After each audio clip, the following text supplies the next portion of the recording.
Cara, acontecendo muita coisa aí.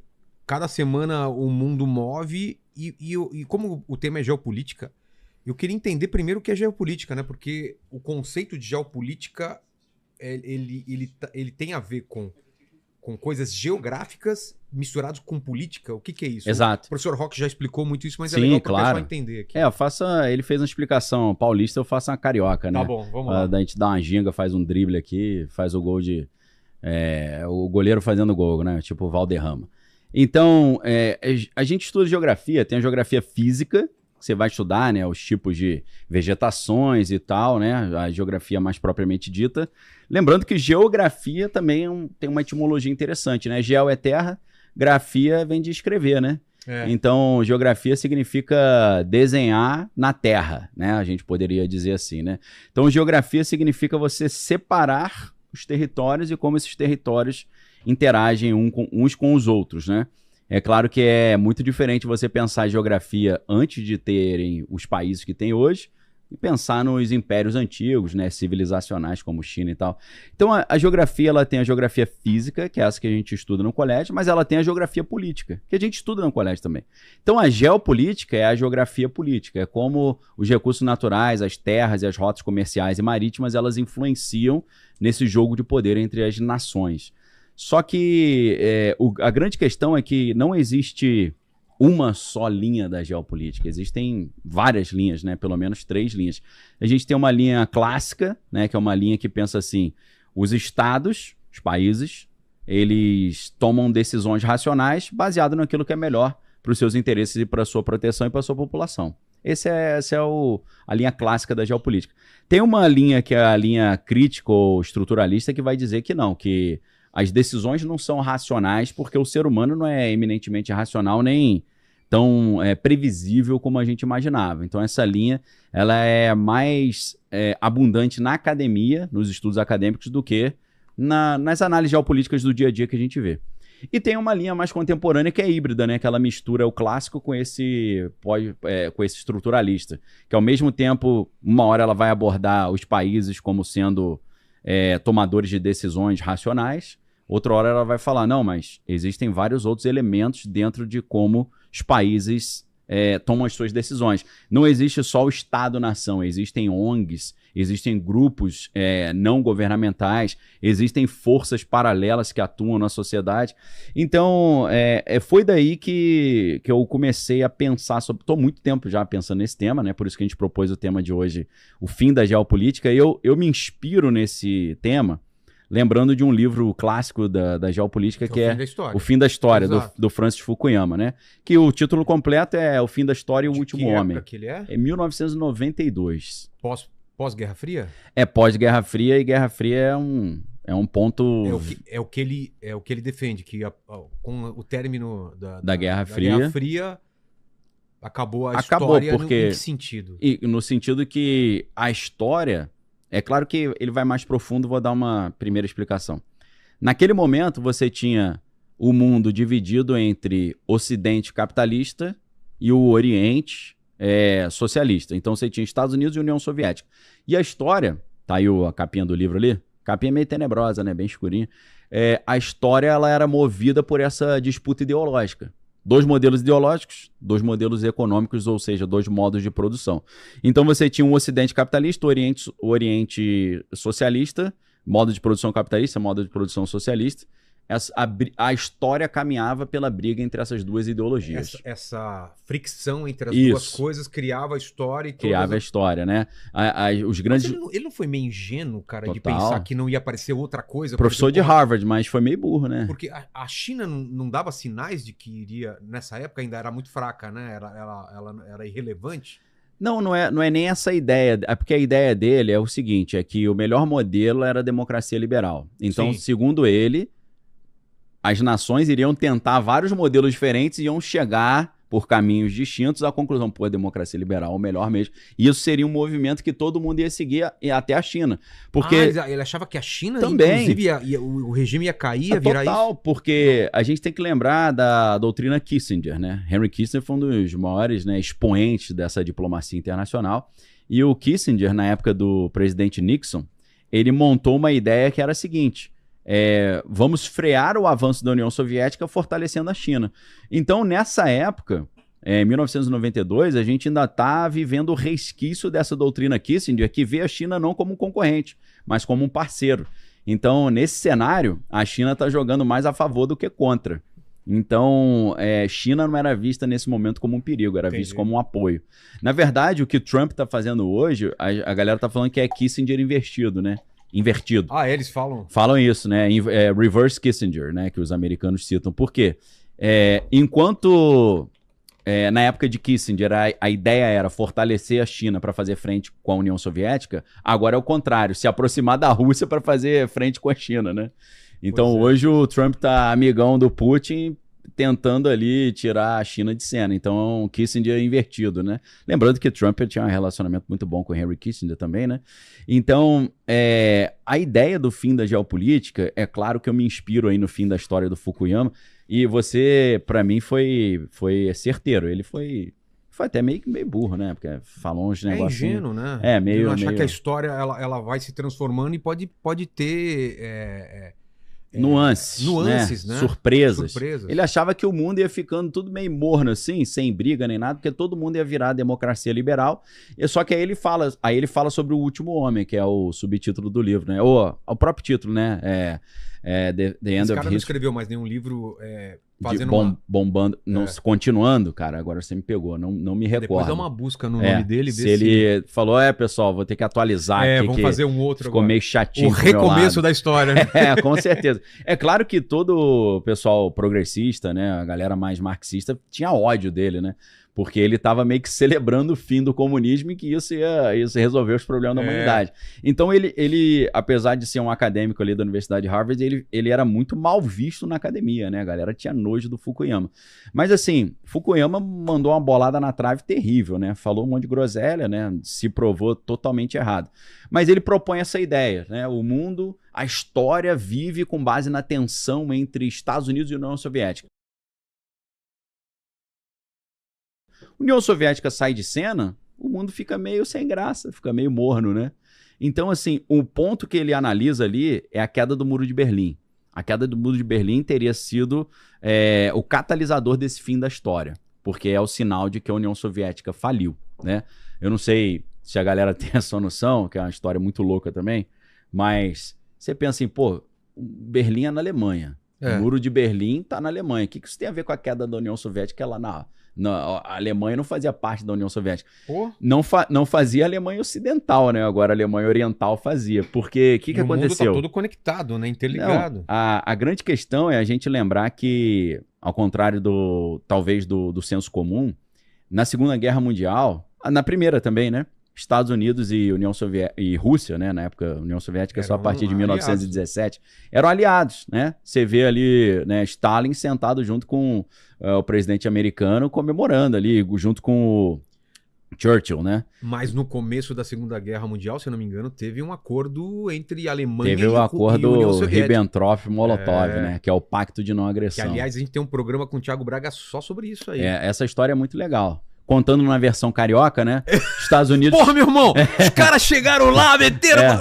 Não, vou contar rapidamente só pra galera entender. Não, mas conta com sotaque carregado, que é engraçado. Quer que eu conte, Barra? Quero. É assim, que eu não tenho tanto sotaque, mas eu vou dar uma forçada na barra. Os Estados Unidos chegou pro Hitler e falou, meu irmão, a parada é o seguinte... Estados Unidos. Tá. Tô com um problema sério pra resolver aqui. Aí ele falou, meu irmão, olha só... Qual é? Eu acho legal a história sendo contada assim, velho. É o tipo de que... Meu irmão, tá de caô pra cima de mim? Que história é essa? Tá querendo me ajuda pra quê? Tu não gosta de mim, pô? Tu brigou comigo na Primeira Guerra Mundial, vai vir de onda agora? Eu acho que todos os acordos tinham que ser feitos por cariocas, assim, cara. Pô, quase que eu falei... Eu tenho uma ideia de fazer um canal, cara, de história só contada assim. Por carioca. Muito bom. Tem gente que odeia, né? Mas tem gente que vai falar, pô, finalmente eu aprendi história. Pode crer. Não, mas e aí? Tá. Aí, cara, Estados Unidos chegam pro Hitler e falam assim, cara, tô precisando da tua ajuda. Por quê? Pô, tem um cara aí que eu acho nojento, tá crescendo muito, que é o tal do Stalin, com esse negócio de União Soviética. Vamos fazer uma parada? Se eu te der dinheiro, equipamento e treinamento, tu arrebenta esse cara pra mim? Ele falou, lógico, pode mandar. Então, assim, Hitler ele foi patrocinado por essa galera. Tem um artigo dos Estados Unidos, tem um artigo da revista do jornal The Guardian. Vê se acha aí depois, ô Homer. Bota assim, The Guardian, né? Tô falando bem. Carioca, The Guardian. Como é que é aquele treinador de futebol lá? Como é que é? Santana. Joel Santana. The Middle, The Front. Não é Joel Santana? Abre aí, Homer, The Guardian. Jornal The Guardian. The Front of the Middle. Bota assim, Bush, Hitler, Power. Se você não achar, eu falo mais coisa. O título é assim, como Prescott Bush. Como Prescott Bush ajudou Hitler a chegar ao poder. Prescott Bush, que é pai do Buchão, vô do Buchinho, ele era senador americano que ajudou a esse pacto entre Estados Unidos e Alemanha para conter o avanço da União Soviética. Então mandaram dinheiro pra caramba, mandaram infraestrutura, várias empresas americanas botaram grana lá. Então a Alemanha ela foi patrocinada para fazer frente à União Soviética. Então, qual que foi a conversa? Adolfinho, meu garoto, vou te dar grana. Olha lá, ó. Tá tudo nesse artigo, tá? How Bush's grandfather helped Hitler's rise to power. Como é que o avô do Bush, avô do Buchinho, né? Pai do Buchão, que é o Prescott Bush, ajudou o Hitler a chegar ao poder. A ideia era simples. Meu irmão, eu vou te dar dinheiro, arma, não sei o quê, para você conter o avanço da União Soviética na Europa. Aí ele falou, tá ótimo. Aí ele falou, partiu. Aí ele falou, vai lá, meu garoto, boa sorte. Quando o Hitler chegou na Rússia, em vez dele arrebentar com a Rússia, ele falou, não, vamos fazer melhor, vamos fazer um acordo aqui, um pacto de não agressão. Os Estados Unidos, pô, irmão, não foi pra isso que eu te patrocinei. Aí ele se volta contra o Ocidente, né? Foi o pacto, né, o Ribbentrop-Molotov, né? Tinha que ser esse nome, né? Coquetel de Molotov veio bravo depois. Então, a gente não pode esquecer que Estados Unidos e Rússia foram amigos na Primeira e na Segunda Guerra Mundial, estavam do mesmo lado. Então, quando termina a Segunda Guerra Mundial e o grande oponente era a Alemanha, a grande potência opositora ali, lembrando que o eixo era composto ali por Alemanha, Itália e Japão, quando a Alemanha é derrotada, os vencedores, nesse caso Estados Unidos e Rússia, dividem a capital, Berlim, entre eles. Aí você fala, mas peraí, Daniel, se Berlim tem só um muro assim, separando Berlim oriental de ocidental, é só tu contornar o muro. Então, o muro não era só uma linha reta, tipo esse muro que o Trump fez ali com o México. O que eles fizeram foi fazer o muro em volta da Berlim oriental inteira. Então, os caras cercaram metade da capital. Imagina tu tá em São Paulo, meu irmão, e de repente a Zona Oeste toda é cercada por um muro, tu não consegue sair da Zona Oeste. Foi mais ou menos isso. De uma hora para outra surgiu um muro, e aquela parte exclusiva da Alemanha ali era controlada pela União Soviética, né? Então isso é o Muro de Berlim. E o Muro de Berlim era como se fosse um exemplo da força soviética no Ocidente, né? Cara, então, as imagens desse muro aí são bizarras, né, cara? Cara, eu nunca vi, eu tive essa ideia agora, uma imagem de cima. Será porque o muro, ele não é um muro reto, ele contornava. Ele fecha uma metade da cidade de Berlim. Então, o que acontece? Quando esse muro cai, não apenas o pessoal fala, realmente acho que faliu a União Soviética, mas a galera vê também a xepa que era a vida ali dentro, né? Olha lá, ó, a divisão, né? A parte britânica, a parte francesa, parte americana e a parte soviética, né? Então o muro estava ali, ó, naquela região ali, né? E então o Muro de Berlim, ele foi o exemplo, assim, inexcusável da falência da União Soviética. E isso, segundo Fukuyama, acabou com a história, né? Porque ele falou, se a história era comandada pela briga e a tensão entre Estados Unidos e União Soviética, você não tem mais União Soviética, você não tem mais história, não tem mais o que acontecer. É claro que a gente está fazendo um resumo aqui meio sapeca aqui, né? Que o livro não é apenas isso, é mais uma ideia de que todas as nações caminhariam em direção à democracia liberal e iam concluir que essa era a melhor opção, só que aí o mundo ia ficar muito monótono, ia ficar muito chato, por isso que ele fala que é o último homem, né? Que o cara fala, pô, mas agora não acontece mais nada, não tem mais briga, né? Pô, xinga minha mãe aí pelo menos pra eu te dar uns cascudos. Então, o que acontece? Na minha tese que eu tô trazendo aqui hoje do fim da geopolítica, o fato de que é o catalisador Se para Fukuyama o fim da história é caracterizado pela queda do Muro de Berlim, o fim da geopolítica é caracterizado pelo caso Jeffrey Epstein. Tinha uma outra visão que foi se impondo, que é essa visão que o ser humano não é tão independente assim não. Tem um monte de coisa que influencia ele sem ele perceber, né? Então, o que acontece nesse sentido? A gente vai ver que o ser humano ele não é tão centrado e tão óbvio e tão previsível quanto ele achava que ele era. E aí a gente vê a mudança disso, a gente vai ver na música, a gente vai ver na arte, a gente vai ver em tudo quanto é lugar. E é nesse momento que começa essa ideia do sujeito pós-moderno. O que é o sujeito pós-moderno? Ele não é totalmente racional, ele não é totalmente independente e ele não toma decisões baseadas no que ele acha melhor. Tem uma série de coisas que estão influenciando ele ali. Por exemplo, Freud vai começar com aquele livro, né, Análise da Interpretação dos Sonhos, em que ele vai mostrar que as ações dele mesmo, o próprio Sigmund Freud, estavam sendo controladas pelo desejo dele derrotar o seu concorrente que estava disputando uma vaga de professor universitário junto com ele. Então ele começou a analisar que ele tinha sonhos, né, matando esse cara, fazendo um monte de coisa com o cara, e ele percebe que ele tinha esse desejo de destruir o seu oponente, estava disputando ali uma vaga na universidade com ele. Resumindo, o sujeito moderno é aquele sujeito, eu faço o que eu quiser, eu sou independente, eu sou autônomo, eu sou racional. O sujeito pós-moderno eu sou fruto de 1 bilhão de coisas que eu vivo, que eu sinto, meus traumas, minha influência cultural, o idioma que eu falo, né? Tudo isso, onde eu nasci, tudo isso vai influenciar quem eu sou. Ou seja, eu sou uma colcha de retalho de um monte de opiniões, pessoas, falas, lugares, experiências. E isso entra de forma brilhante, né? A gente vai ver que, pensando na história da arte ou a história do pensamento, o romantismo é o ápice disso. Porque o romantismo é aquele sujeito, que é um indivíduo que está, os meus sofrimentos e tal. E aí você começa a ver alguns gênios destruindo essa visão. E aí que entra Mary Shelley. Porque Mary Shelley, com o Frankenstein, ela desenvolve a ideia de um ser que ele é uma colcha de retalho de vários outros seres. Né? Ele é uma amálgama de um monte de pedaços. Mas na época ela estava criticando ou fazendo um comentário sobre o que você acha? Criticando essa ideia do sujeito cartesiano. É mesmo? Que eu sou único, eu sou um indivíduo indivisível, sou quem eu sou e acabou. Não era sobre trazer a morte, trazer da morte, a briga do homem pela vida eterna. Também são várias coisas. Tem esse cientificismo da ciência achando que vai resolver todas as coisas. Na verdade, tem uma crítica ao cientificismo, porque o projeto do Dr. Frankenstein é criar um super ser, né? Um ser que vai vencer a morte. Mas porque ele tem esse complexo com a doença, né? A doença, a morte, né? O perecer, como vencer a morte.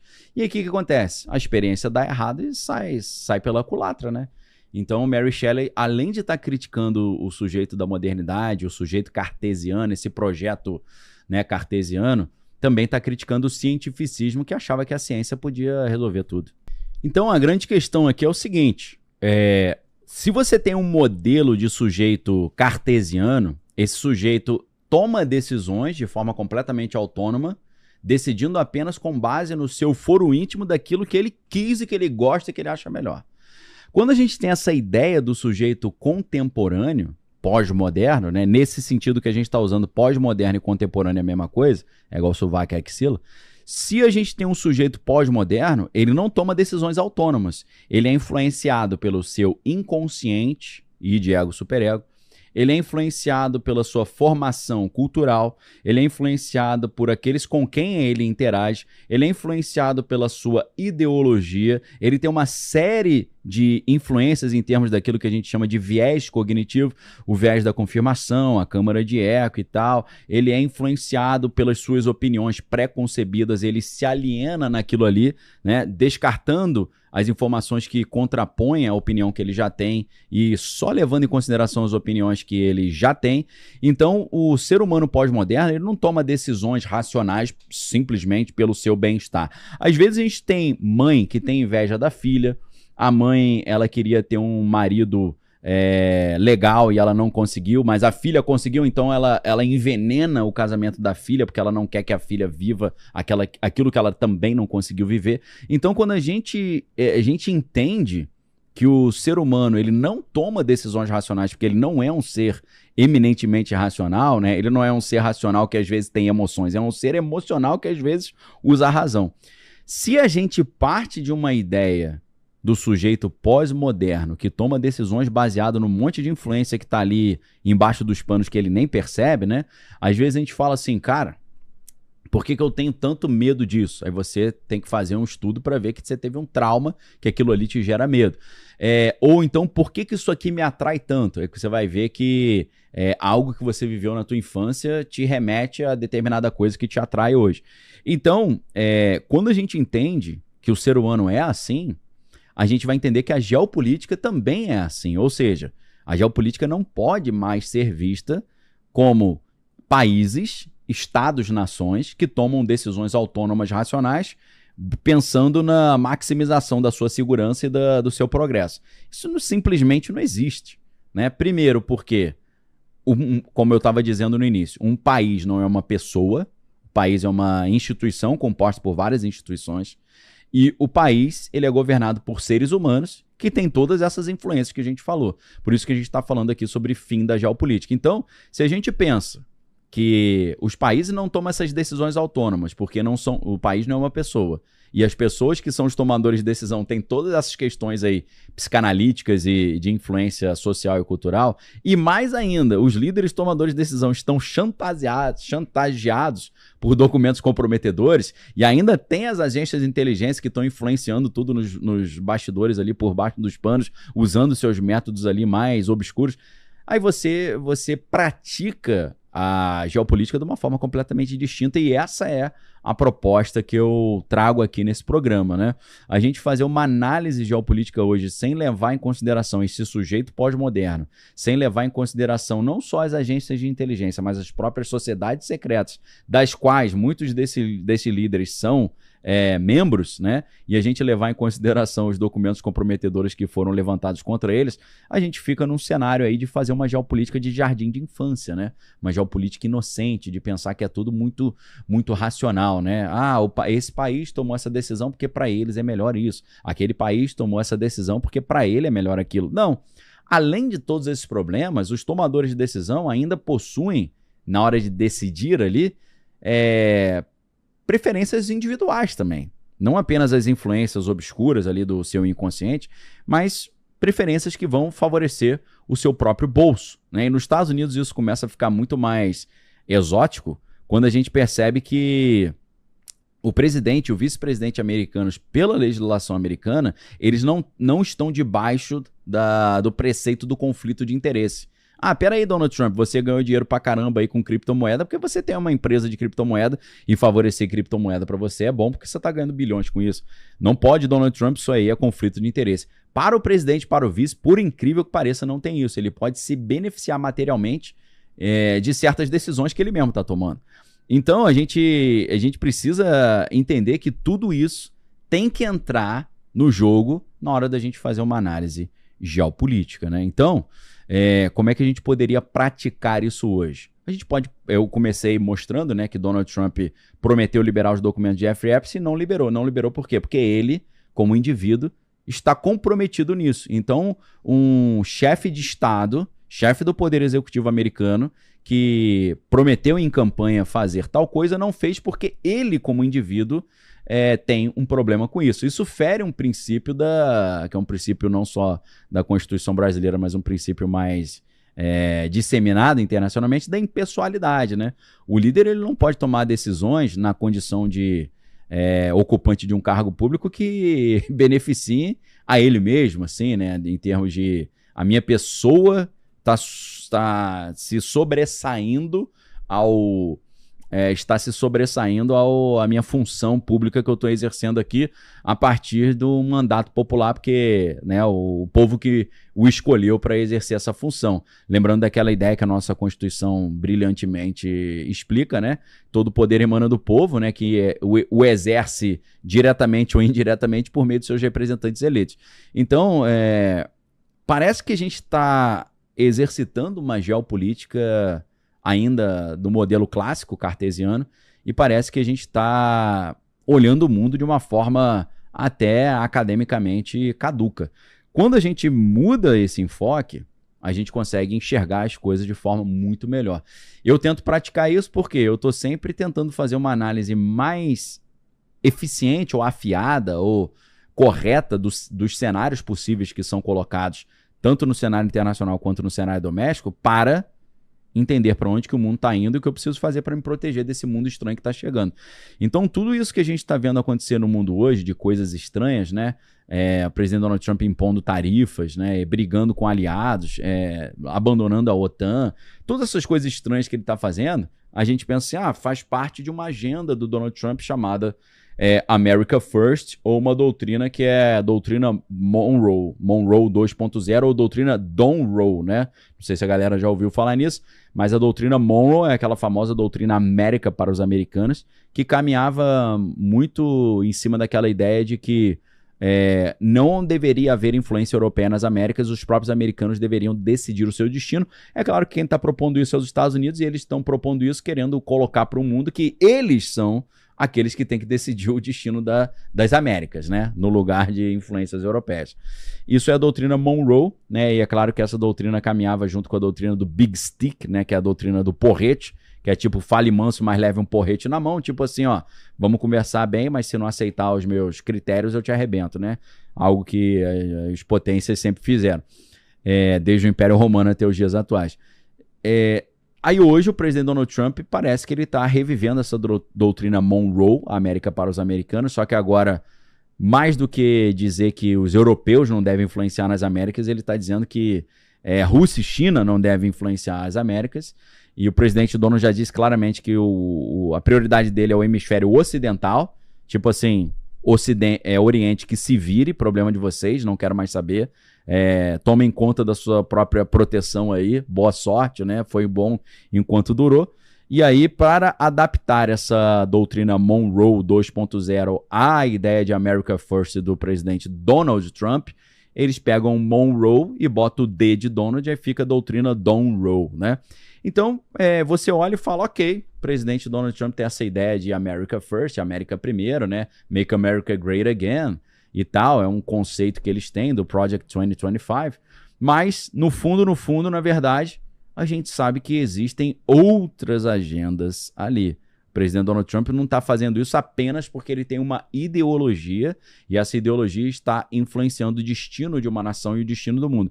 Não é só isso. Não são os Estados Unidos mudando a sua abordagem geopolítica. Na verdade, ali a gente tem o indivíduo Donald Trump que tem certos interesses nisso. Por quê? Porque ele foi muito patrocinado pelos petroleiros norte-americanos. E os petroleiros norte-americanos querem acessar a maior reserva de petróleo do mundo, que é a reserva de petróleo venezuelano. Então, isso também influencia essa ideia dele de olhar mais para a Venezuela do que para a Rússia, por exemplo, né, nesse momento.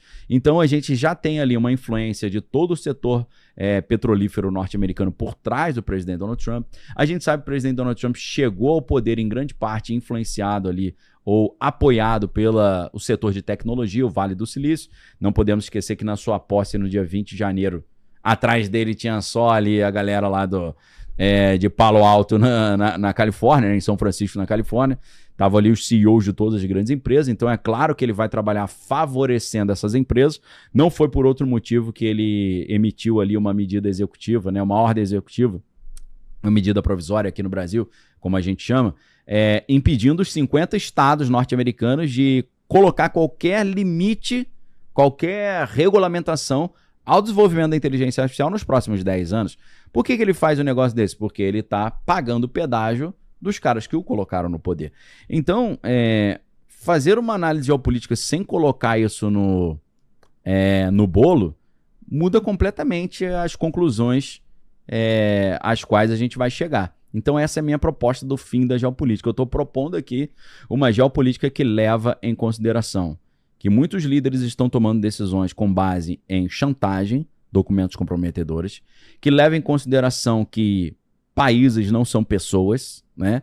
Que leva em consideração que achar que nações tomam decisões racionais é você praticar uma geopolítica que é a geopolítica clássica, que já foi superada há muito tempo, então isso é anacrônico. E você fazer uma geopolítica hoje sem levar em consideração o papel essencial, constitutivo, que as agências de inteligência têm dentro do destino das nações e das decisões ali tomadas, você vai fazer uma geopolítica ali completamente caduca. E eu gostaria de dar um exemplo aqui, o exemplo da história, né? Eu vou exemplificar aqui para vocês fazendo uma associação entre história e teologia. Eu estudei teologia na Universidade Metodista de São Paulo, né? E ali a gente estudou muito a ideia do Jesus histórico, né? E a ideia do Jesus histórico caminha muito junto com o conceito de demitologização do evangelho, que é de um teólogo chamado Rudolf Bultmann. Rudolf Bultmann, ele tinha uma ideia que era o seguinte: Jesus não era Deus encarnado, Jesus não nasceu de uma virgem e Jesus não fez milagres. Esse Jesus que não nasceu da virgem, não era Deus encarnado e não fez milagres, é o Jesus histórico. Então, ele inventa, e é importante usar esse termo, esse verbo inventar, ele inventa uma diferença, uma separação entre o Jesus real, que tem um apelido de Jesus histórico, e o Jesus mitológico, que é o Jesus que era filho de Deus, nasceu de uma vez e fez milagres. Ou seja, ele está separando a historinha das criancinhas ignorantes que acreditam no sobrenatural e a historinha dos caras sérios acadêmicos que sabem que Jesus não era nada disso. Então ele inventa esse conceito do Jesus histórico. Só que aí você fala, Daniel, mas por que ele está falando de demitologizar o evangelho? Porque, para ele, Jesus era uma pessoa real, que era um cara que fez algumas coisas boas, e as pessoas que quiseram espalhar as histórias de Jesus inventaram esses milagres, esses mitos, essas mitologias, lembrando que mitologia vem da palavra mito, que é mentira, tanto que o cara que tem mania de mentir é mitomaníaco. Então, o que o Rudolf Bultmann argumenta? Ele argumenta que inventaram que Jesus fazia milagre e andava sobre as águas, porque assim a história ficava mais interessante e ficava mais fácil dela ser espalhada. Ou seja, esse é o Jesus histórico real, que não fez milagre, não nasceu virginalmente, do Jesus, conto da carochinha lorota. É claro que, obviamente, eu não creio nisso, né? Michel Foucault está dizendo, a história não é algo que eu encontro assim como se fosse uma pepita de ouro. A história é algo que é construído como se fosse um monumento. São construções, são interpretações, são ideias que são montadas com base em toda a influência que o historiador tem na hora dele produzir história.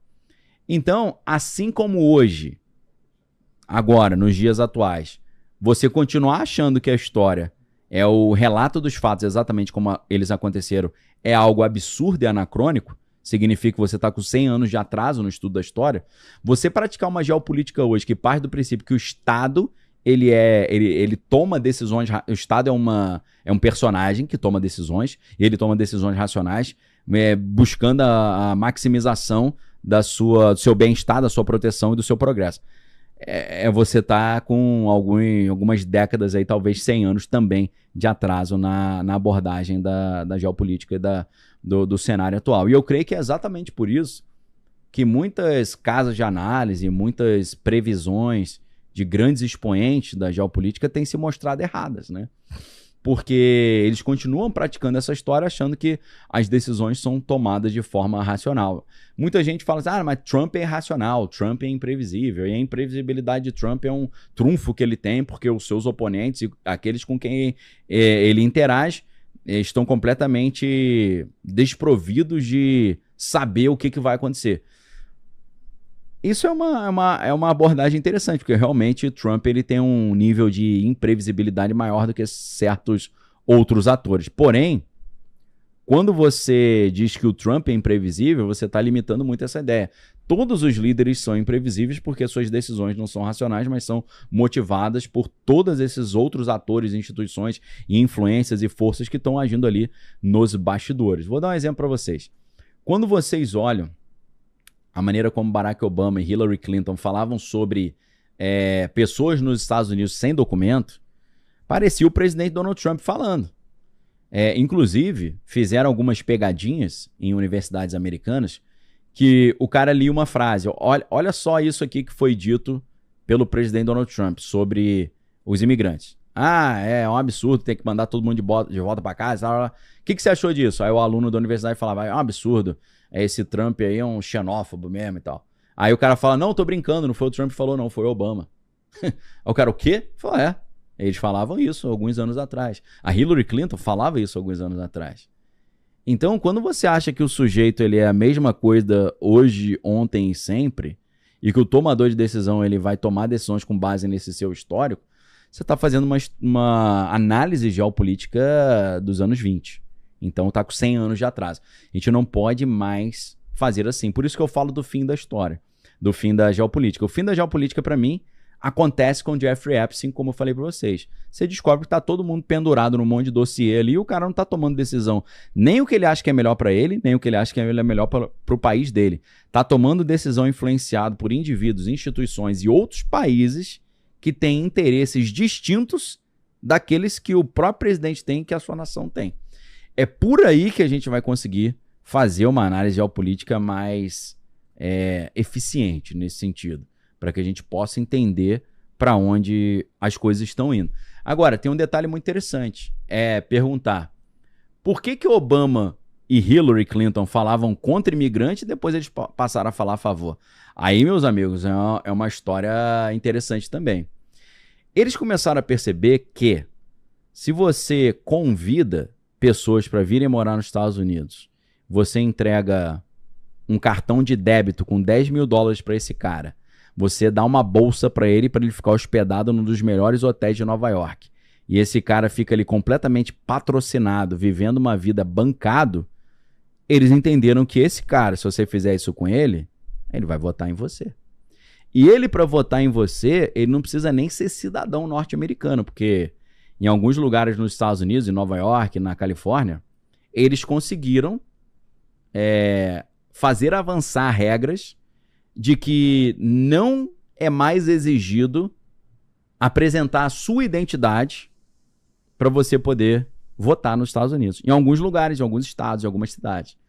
Então isso é extremamente curioso, porque o mesmo grupo de pessoas ali que eram favoráveis a um passaporte sanitário, para você poder ir ao cinema, por exemplo, acreditavam que a melhor coisa do mundo é você mostrar que você estava apto a frequentar um cinema porque você tomou o imunizante. Essas mesmas pessoas acham errado você ter que mostrar sua identidade na hora de votar.